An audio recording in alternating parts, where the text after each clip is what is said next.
No sé si les parece, esperamos un ratito más para que se incorporen más compañeros. Buenas tardes, profe. Sí, a veces solemos ser unos 50 y algo. Esperemos un Bueno, poquito. díganme ustedes entonces cuándo corto y hoy empezamos con la clase, ¿sí? Sí, profe. Gracias.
Arranque, profe, que se vayan sumando los chicos.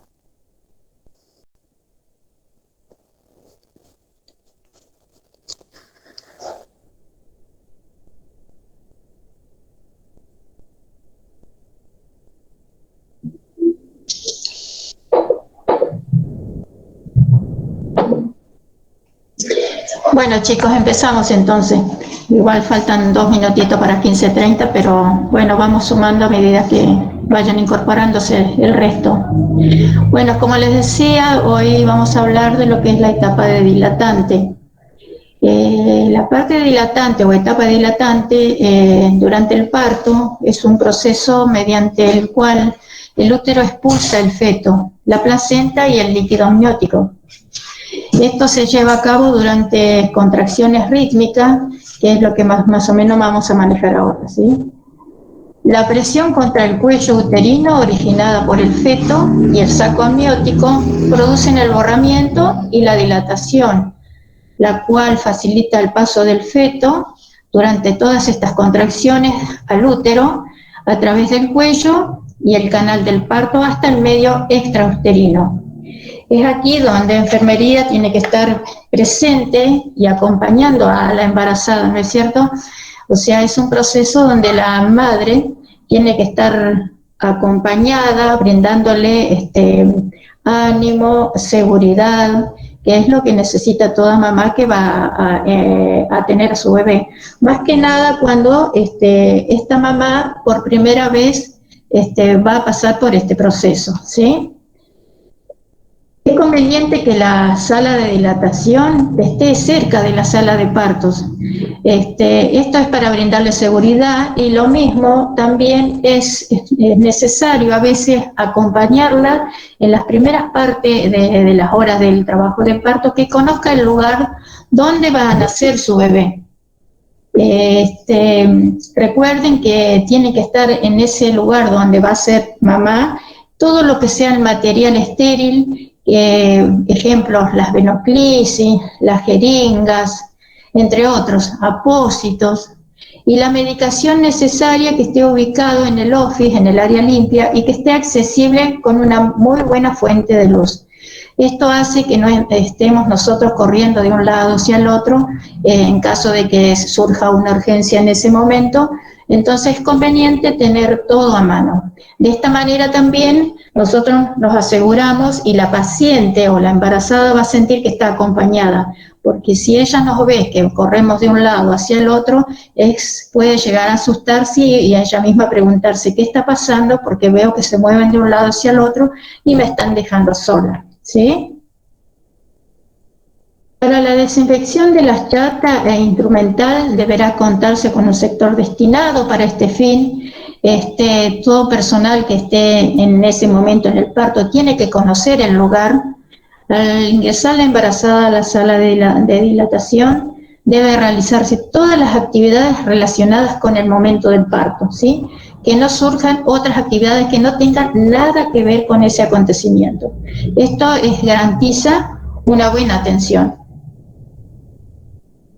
La enfermera a cargo de la parturienta deberá registrar toda la evolución del trabajo de parto, desde su inicio, o sea, desde el momento que la ingresamos a la sala de dilatantes hasta que culmine en el alumbramiento, ¿sí? ¿Cuáles son los objetivos en este caso? Identificar los signos y síntomas que determinan el trabajo de parto normal. Detectar los signos y síntomas que puedan llegar a alterar el trabajo de parto normal, ¿sí? Esto quiere decir que por allí llevamos un buen trabajo de parto, pero a mitad de ciclo, a mitad de esa etapa puede descomponerse o puede presentar algo anormal y nosotros debemos registrar y enseguida avisar a la obstetra o al médico ginecólogo que esté en ese momento, ¿sí? Por allí puede presentar que se le aumente la tensión arterial, puede ser que del mismo susto haya descontrol, que a veces vulgarmente decimos se nos descontrola la paciente, también tenemos que registrar todo eso, o puede ser que presente otro síntoma, por ejemplo, un sangrado importante. Entonces todos esos datos nosotros tenemos que irlos registrando en el informe de enfermería o en el registro diario, ¿sí? Todos esos datos a nosotros nos van a servir porque tenemos que ver después qué va a pasar, ¿sí?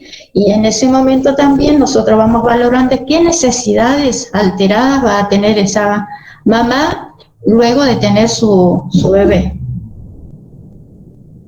Tenemos que establecer prioridades en la asistencia de la parturienta durante el trabajo de parto. ¿Cómo debemos colocar a la paciente durante ese periodo dilatante? Colocarla a la parturienta en una posición cómoda, preferentemente en decúbito lateral izquierdo, ¿sí? De esa manera el bebé se oxigena mucho mejor y la misma paciente, la misma parturienta también puede respirar. Tenemos que enseñarles nosotros como enfermeros a cómo debe respirar durante la contracción o en la fase dilatante para que no se agote y pueda llegar al finalizar su trabajo de parto no tan agotada, porque después le espera la que es la atención con su bebé. Mientras las bolsas de agua estén íntegras, que esa es toda pregunta que nos hacemos los enfermeros a veces, la paciente, o cuando decimos las membranas o la bolsa de agua, mientras estén íntegras, la paciente puede deambular en la habitación, ¿sí?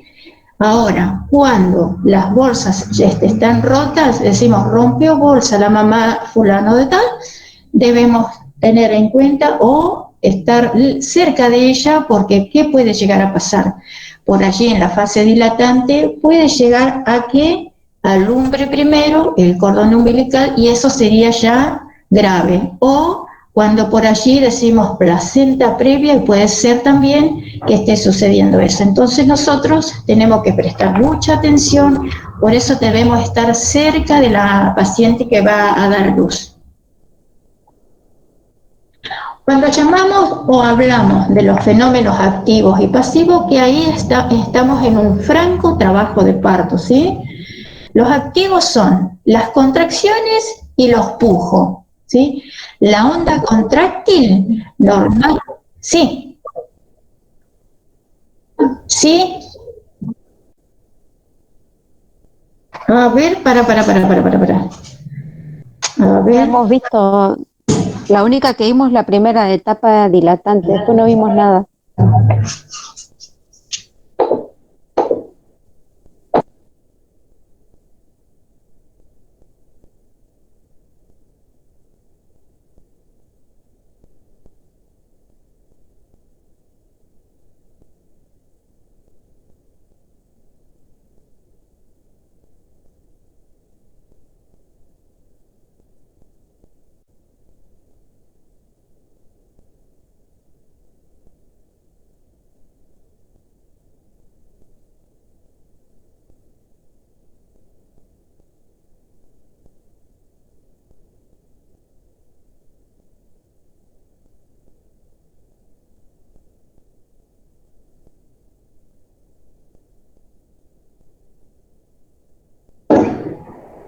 ¿Ahora se están viendo?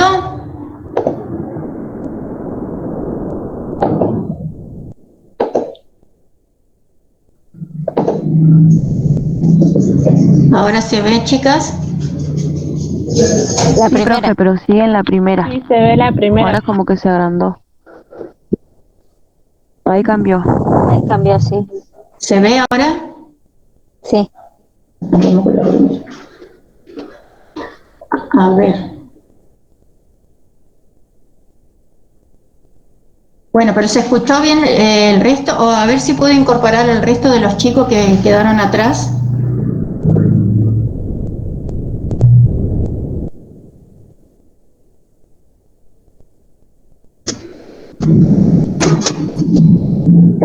Bueno, seguimos. Entonces, decíamos que es un proceso, lo que es el trabajo de parto, y culmina con la expulsión del producto, que en este caso sería el feto, luego la placenta y el líquido amniótico, ¿sí?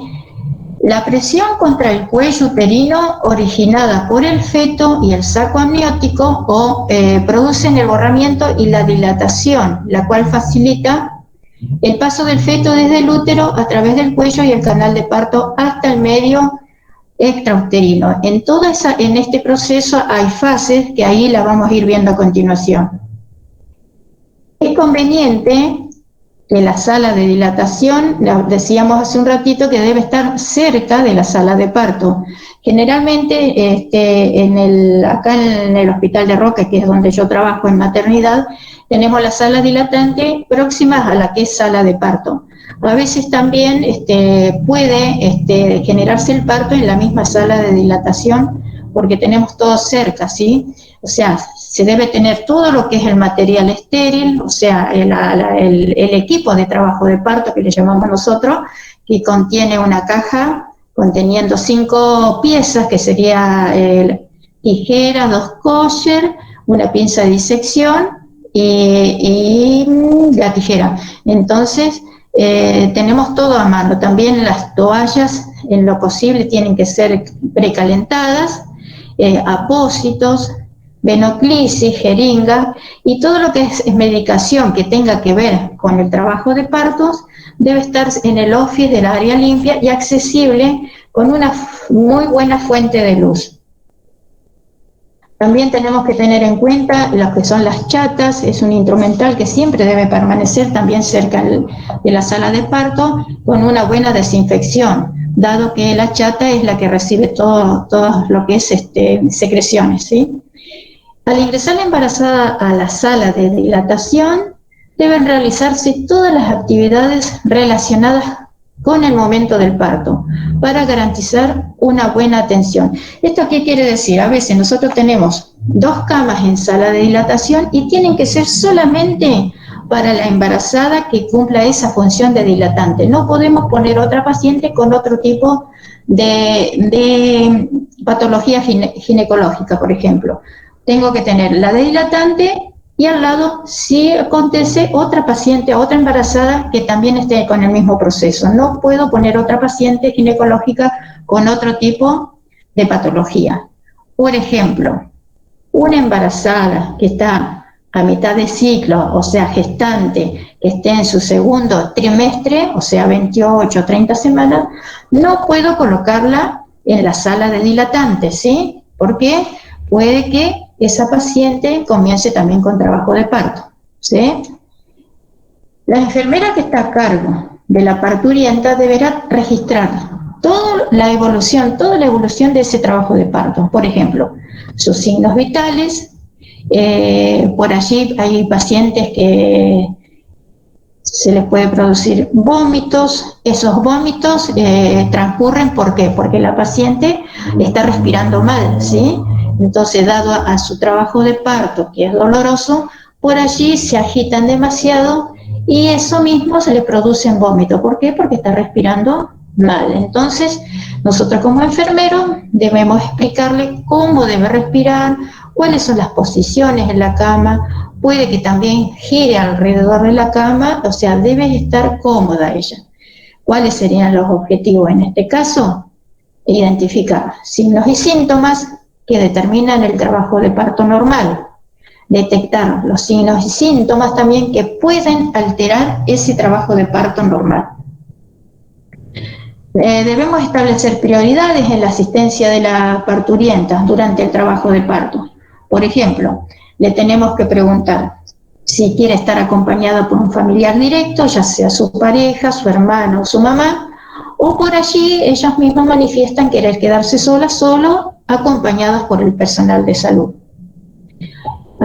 Colocar a las parturientes en una posición cómoda, preferentemente de cúbito lateral izquierdo, que es la manera mejor donde puede respirar la mamá y también brindarle una buena oxigenación al bebé. Mientras las bolsas de agua o las membranas estén íntegras, la paciente puede deambular en la habitación, ¿sí?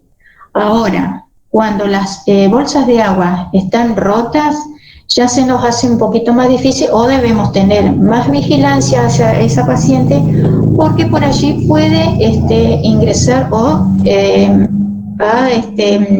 despedir o salir el cordón umbilical y ahí sí nos vamos a ver en una urgencia, ¿sí? Lo mismo a veces pasa que la placenta es la que ya se rompió, como es bolsa rota, puede alumbrar primero la bolsa y no el bebé, entonces hay que tener mucho cuidado. También debemos vigilar en ese entonces, porque supuestamente si la bolsa ya está rota hubo una dilatación. Tenemos que vigilar de qué color es el líquido de esas bolsas de agua del que está eliminando esa mamá. Debe ser el color transparente en este caso. Ya si vemos que es una coloración verdosa o por allí puede ser muy sanguinolenta, entonces tenemos que avisar enseguida. Cuando hablamos de fenómenos activos y pasivos es cuando ya estamos en plena dilatación y contracción, ¿sí? Los activos serían las contracciones acompañadas de los pujos. Esa onda contráctil normal se caracteriza por un triple gradiente descendente. Esas contracciones del útero se originan en zonas determinadas denominadas marcapasos. Esa onda invade todo el útero en el término de 10 a 20 segundos, o sea que cada contracción ya en un franco trabajo de parto son de 10 a 20 segundos. Y cada vez son más dolorosas. El sentido descendente, esta onda permite que las partes altas del útero, al contraerse primero, acorten y traccionen a las demás abajo, levantándolas. Este proceso se repite de arriba hasta llegar al cuello, sobre el que ejerce la máxima tracción. Por eso es que cuando ya empieza a sentirse ese dolor abajo, es cuando la paciente dice, me duele la cintura, me duele, siento como que se me está abriendo las partes de los huesos, es cuando hace mucha presión en esa zona, que es cuando ya está en una franca dilatación. La duración de la contracción disminuye progresivamente a medida de que se alejan el marcapaso, logrando de todas las partes del útero y éstas alcancen el acmé de la contracción y sumen su efecto ejerciendo sobre el cuello una fuerte tracción longitudinal. ¿Sí? Es acá cuando cada vez que el bebé va descendiendo y las contracciones van ayudando y la bolsa de agua, que es también la que ayuda a esa contracción, hace a que ejerza una fuerte tracción hacia abajo y generalmente las pacientes sienten esa sensación de pujo que no es que hace fuerza, sino que es involuntario, ¿sí? O sea, nosotros le decimos, cuando venga esa contracción, vos ayúdate a hacer fuerza, concéntrate que la fuerza sea abajo y no sea en la garganta, por eso generalmente le decimos, hace caca o pis, como que te quedan restos. Ayuda a ese pujo que está haciendo en ese momento para que tu bebé nazca bien y le ayudes a hacer la fuerza porque también él está ejerciendo tracción abajo. La intensidad de la contracción también disminuye desde arriba hacia abajo en consecuencia. La contracción del cuerpo uterino, que es la más intensa, distiende el segmento inferior y dilata el cuello. El fenómeno pasivo son las modificaciones consecutivas a la actividad contráctil del útero. Vieron que acá, donde está la tijera sería el segmento inferior, ¿sí? O sea, que esa contracción que se ve ahí se llama el anillo de Bland, ¿sí? Que mide entre 7 y 8 centímetros de dilatación, cuando está en ese periodo de dilatación. Y se completa y adquiere una longitud de 10 a 12, o sea, dice, dilatación completa, tiene que llegar a 10, decimos nosotros, pero generalmente se da entre 10 a 12. Ese sería el fenómeno pasivo, que ya sería la última parte del trabajo de parto. Ya estaríamos con una dilatación completa y que allí, mediante las contracciones, ayuda ya a que el bebé ya empiece a coronar. Esto se produce cuando está la dilatación completa, el borramiento total y la dilatación del cuello.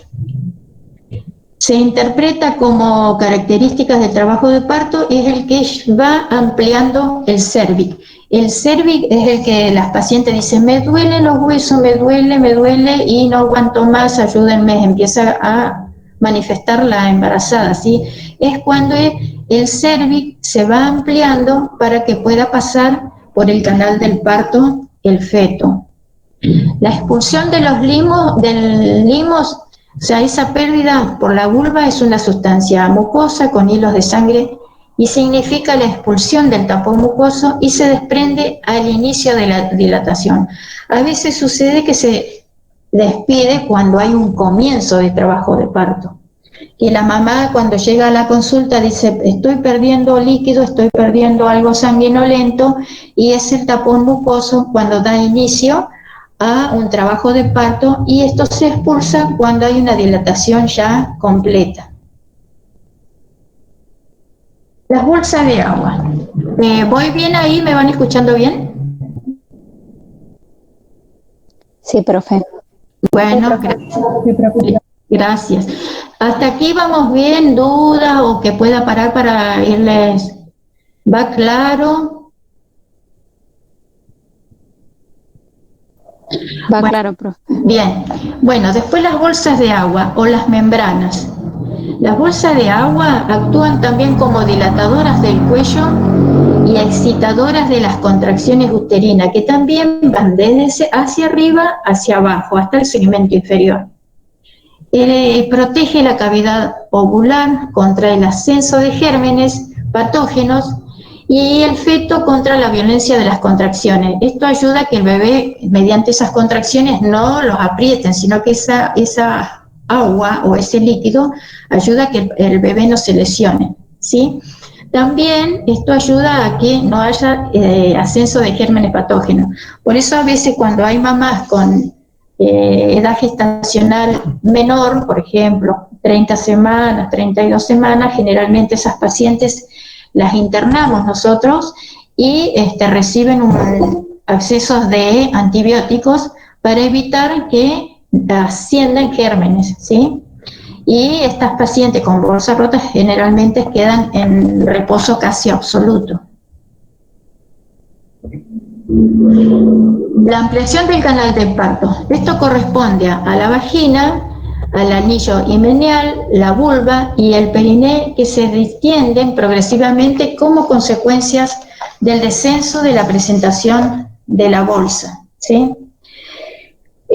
A las horas de determinar cuáles son las mejores circunstancias para que una mujer dé a la luz y no se presenten complicaciones, nosotros como enfermeros tenemos que tener algo en cuenta, lo que normalmente no se le presta a veces atención, y esto es que los seres humanos, que somos mamíferos también, y por lo tanto nuestras necesidades a la hora de dar a luz son básicamente las mismas que de cualquier otro animal.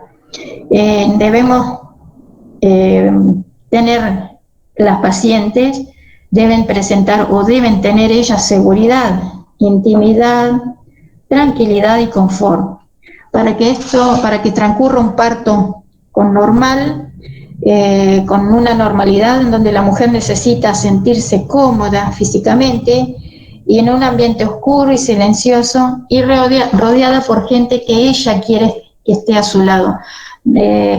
Por allí hemos encontrado nosotros generalmente a veces que hay mucha gente alrededor de ella y eso hace que por allí se sienta incómoda o por allí es muy pudorosa, entonces ve al neonatólogo, a la enfermera, a la partera, a la enfermera, al residente médico, al residente de enfermería, está la mamá, o por allí quiere estar la suegra, entonces se presenta muy incómoda. En eso tenemos que tener en cuenta también esas necesidades, que por allí es un corto tiempo, pero se ve alterado, ¿sí? Por allí, bueno, espero que tengan la oportunidad ustedes de presenciar un parto. esto nos está frenando un montón lo que es la pandemia, y bueno, y seguramente este año puedan hacer la práctica y allí evaluar lo que es el trabajo de parto, y que donde puedan comparar lo que es la teoría con la práctica, que de ser así es muy rico.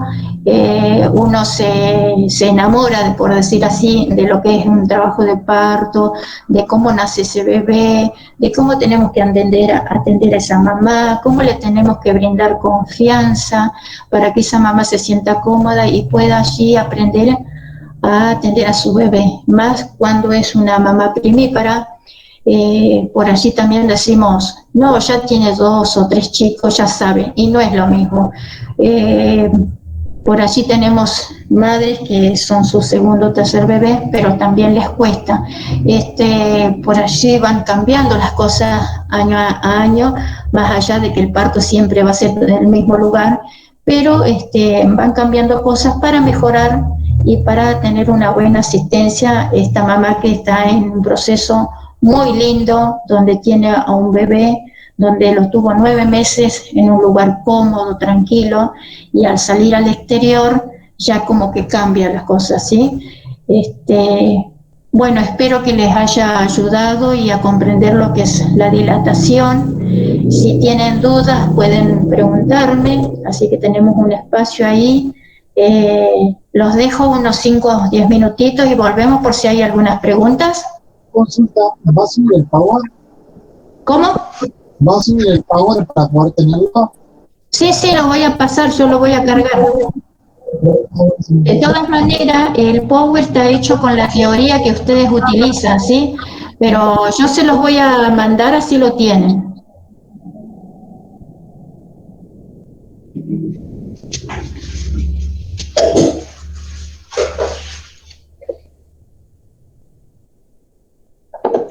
¿Cuál es el lugar de las preguntas?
No, entiendo.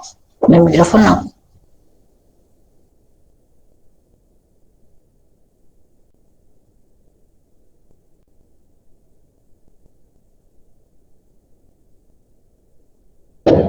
Hola, Karina. Hola, Karina, ahí te respondo cuando me preguntas cuándo mostró la imagen del abdomen. Sí, ¿Cómo? pero me quedó esa duda. Es un mecanismo se llama mecanismo de Bandel, ¿sí? Son las ondas que se ejercen en el abdomen de la mamá y se va notando desde arriba hacia abajo cómo va la onda, ese mecanismo o marcapasos, lleva ese nombre de mecanismo de Bands, ¿sí? Es cuando se produce la contracción y finaliza en el segmento inferior. Por eso yo mostraba la panza esa, que si vos, por eso sería muy lindo que vieran un trabajo de parto, que se ve mucho mejor, que se inicia desde arriba hacia abajo, por eso les decía, donde está la tijera, les decía yo que es el segmento inferior, ¿sí? Es esa onda. Sí, profe, tuve la oportunidad de ver un parto, de ver varios partos y no Sí, sabía cómo se llamaba eso, por eso me quedaba claro. la duda. Sí, ese mecanismo de contracción, que es ese movimiento que se produce desde arriba hacia abajo, ese Bien, se llama mecanismo de Van, pero también le llaman a cada proceso o cada contracción es el marcapasos que se le dice. bien, muchas gracias. No, por favor. ¿Alguien más para preguntar?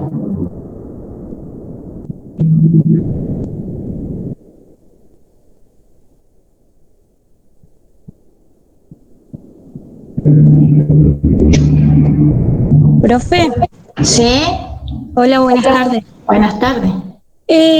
Cuando usted dice que debemos, la mamá debe estar cómoda, sin mucha gente, nosotros le debemos preguntar a ella con quién quiere estar, si Claro, necesita estar con menos gente, que se vayan sí, más los médicos. sí.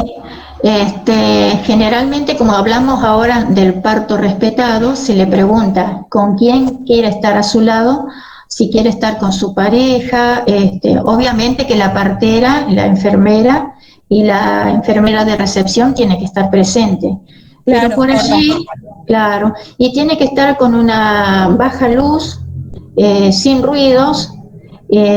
Nosotros generalmente le ponemos música y ella nos dice, no quiero esa música, prefiero no escuchar nada, quiero estar sola o quiero estar acompañada por mi pareja o quiero estar acompañada por mi mamá. Generalmente cuando son primíparas, o sea, embarazadas por primera vez, prefieren estar con la mamá. Entonces, bueno, se les permite. Eh, pero generalmente nosotros en el momento del parto la dejamos en un lugar oscuro, solamente la luz directa a la zona donde se va a producir el parto. está, gracias. Por allí, en el caso de que ustedes hagan la práctica, que ojalá la hagan, armamos grupitos, ¿sí? Armamos grupos de 2 o 3 que puedan visualizar el parto, porque si no estoy diciendo algo que después se contradice. En lo posible armamos grupitos chicos, entonces para que puedan presenciar el parto y también acompañar a esa mamá en ese proceso.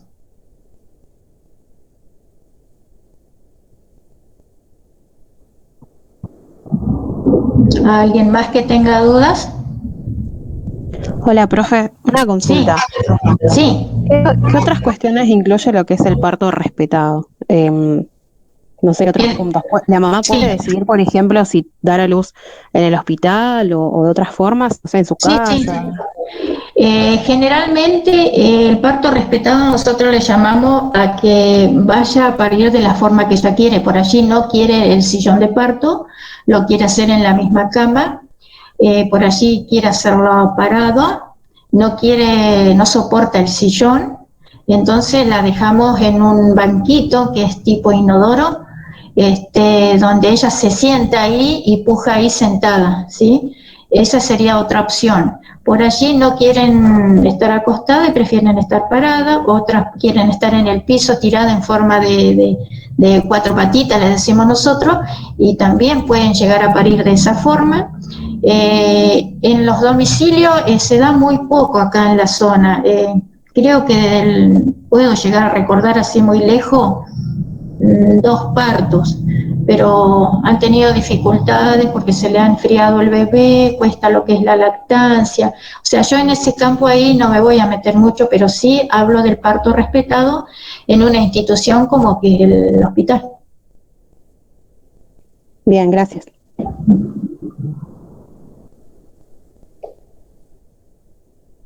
¿Alguna otra consulta?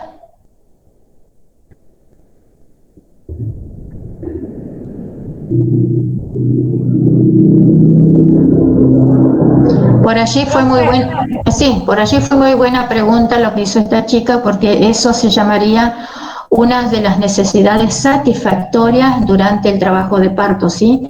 Porque más allá de que el personal de salud va dirigiendo el parto, de la misma manera vamos satisfaciendo esa necesidad alterada que tiene en ese momento la parturienta. Sí, te escucho.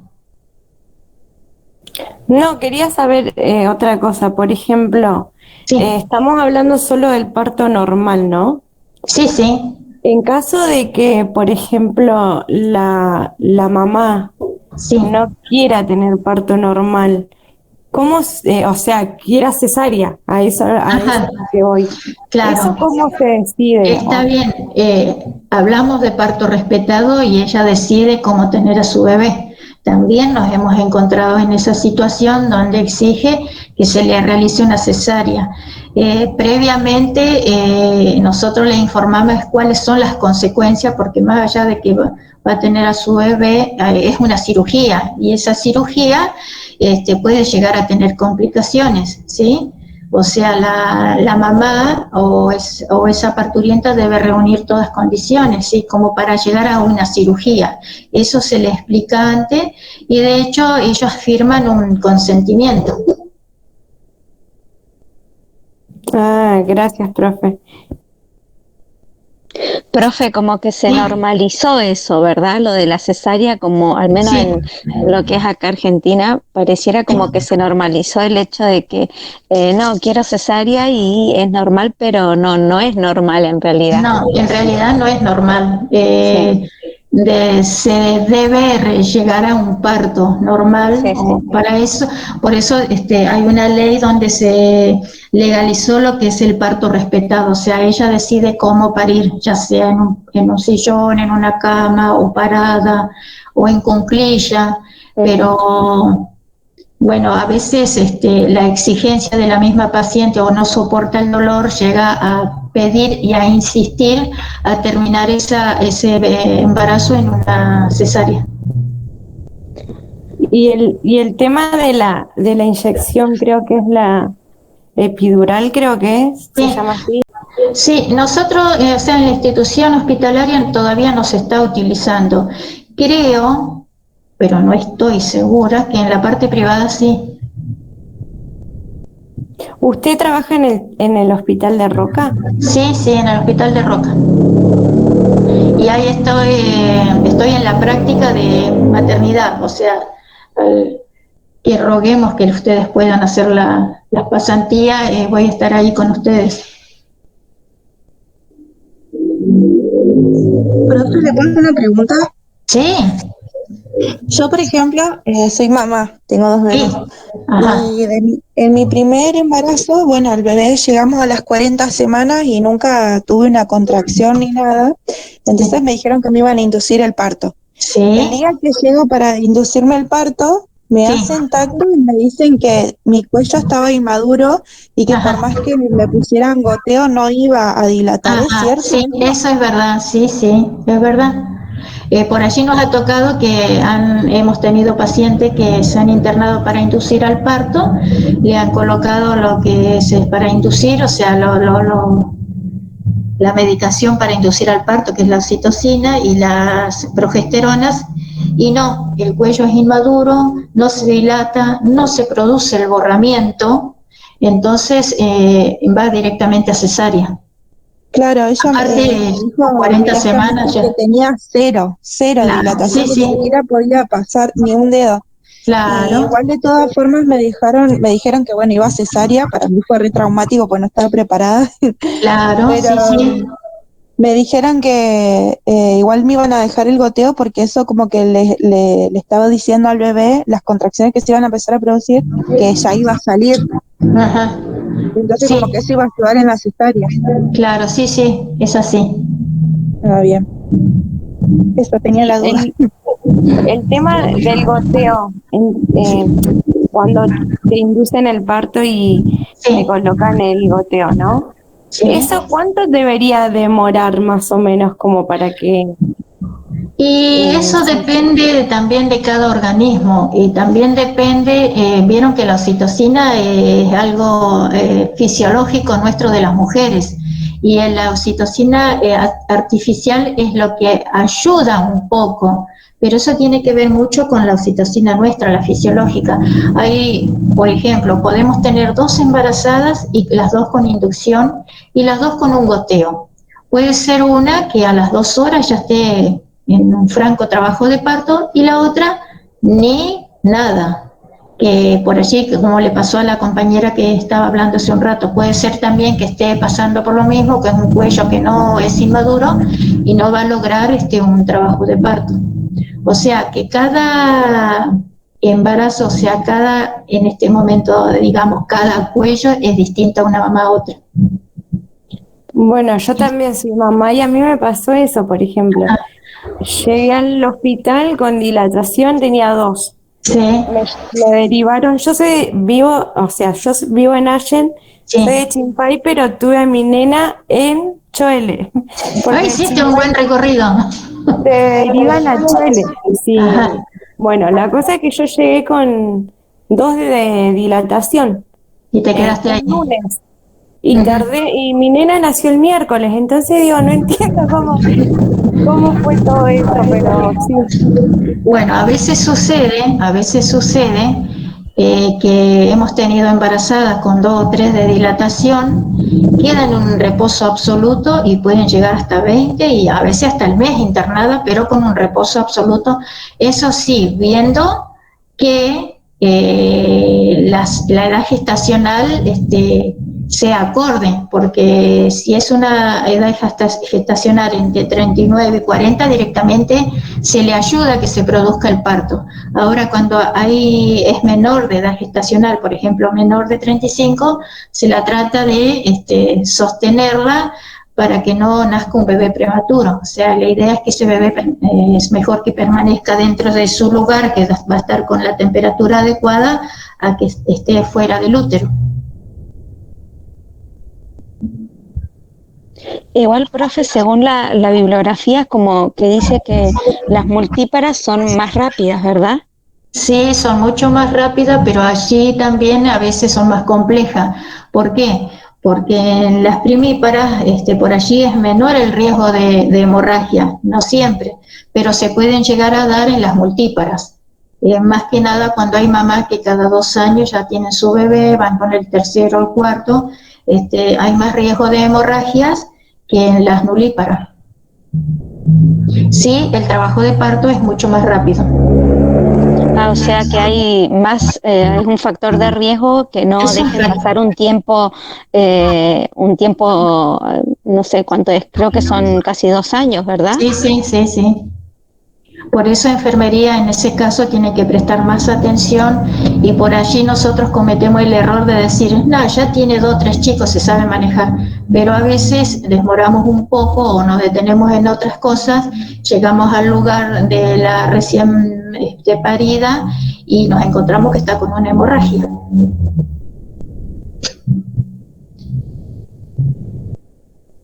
Muy lindo el tema, chicas, ¿no? Interesante.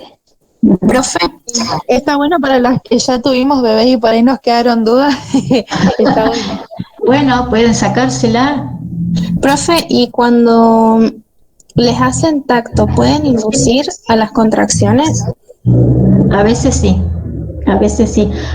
Generalmente en las que ya están o pueden llegar a empezar con un inicio de trabajo de parto y estén a término, a veces el tacto puede provocar que se comiencen realmente con el trabajo de parto. Lo que sí, por ejemplo, esto también a tener en cuenta, cuando hay bolsas de agua rotas o las membranas rotas, es conveniente no hacer tan reiterado el tacto. ¿Por qué? Porque vieron que en una parte dijimos que las bolsas de agua eran las que trataban de que los gérmenes no suban.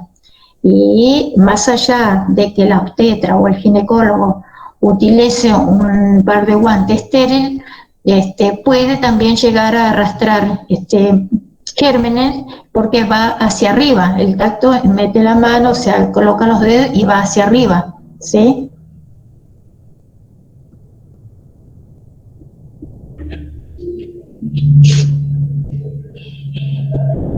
¿Otra consulta?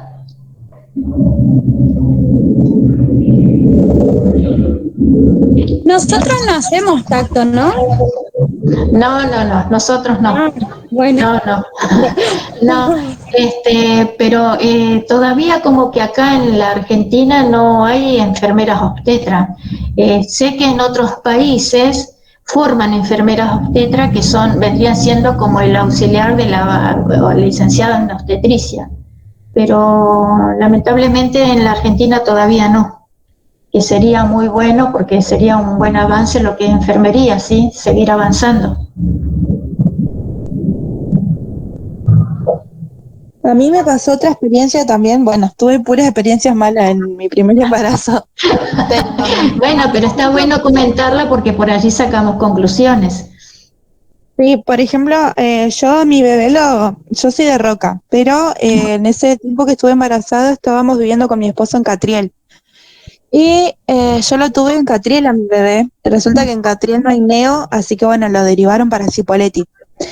Pero cuando tenía más o menos 5 meses de embarazo, me empezó como un sangrado. Sí. Así que, bueno, yo me asusté y fui enseguida al hospital. Sí. Lo primero que hizo el médico cuando me recibió, o sea, se fijó si tenía manchado la toallita, el apósito que yo tenía puesto. Y bueno, vio que sí, y agarró y me hizo tacto. Sí, pero puede ser que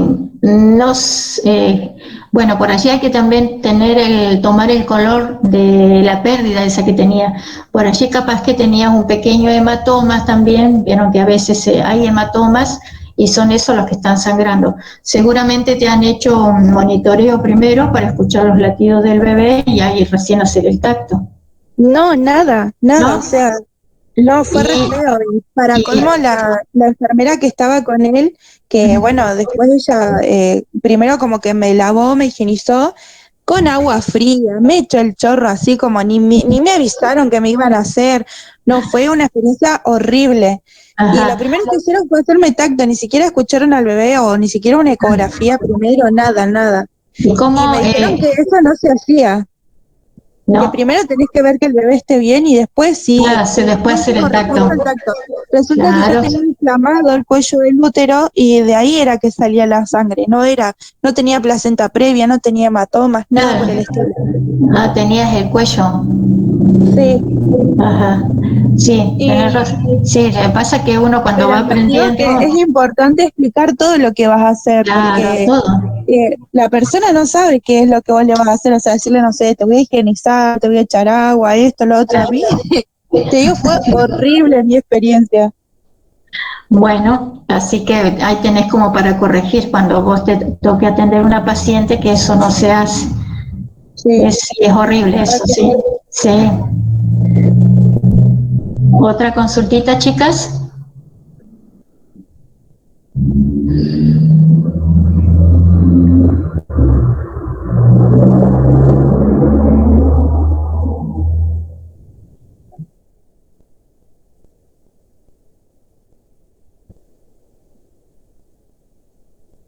¿Alguna otra consulta? Y si no, yo subo ya el Power al grupo para que lo tengan todo, porque aparentemente hay chicos que no escucharon la charla.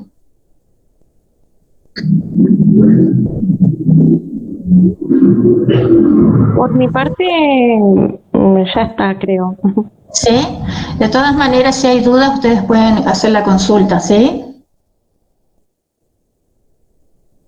Gracias, profe. En el grupo de WhatsApp, profe. En el grupo de WhatsApp, sí.